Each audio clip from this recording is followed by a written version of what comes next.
गोरी गोरी गाल तुहर होठ चॉकलेटी सिजिया के मादा साथ गब गोरी बेटी प्यारे करके जानी तू तबाह कर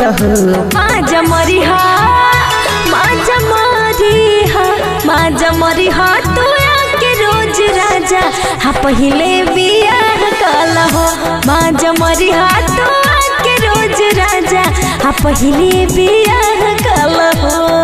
काला ना राजा बियाह काल हो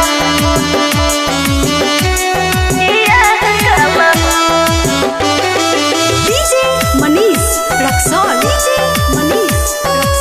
Saurabh digital recording studio Patna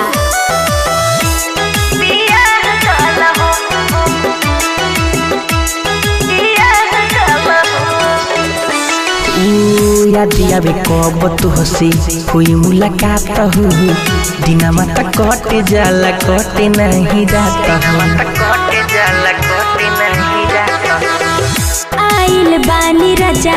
तोहर बन के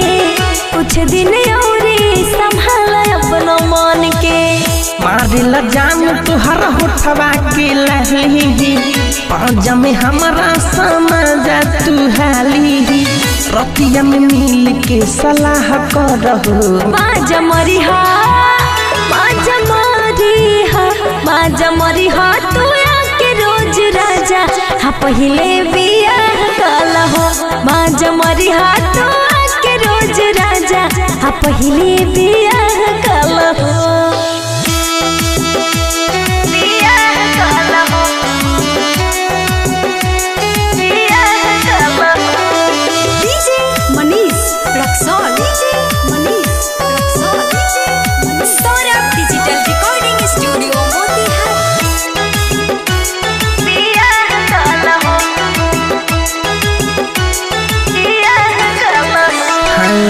सुनो ये रानी दे दो एक बार चांस हो चुमा चाटी करे खाली करे मना रोमांच हाँ बिरजस बिहारी जनी कर मन माने मीठू मरसल भी कच जवानी रहे सौरभ चिंटू फेरा में तोरा कोई रही कुछ चल गोरी तू कोरा आवे अंजलि तू बाह भल हो माजा मरी हा तू आके रोज राजा हाँ पहले बियाह काल हो माजा मरी हा तू आके रोज राजा हाँ पहले बियाह काल हो काला ना राजा Saurabh digital recording studio Patna.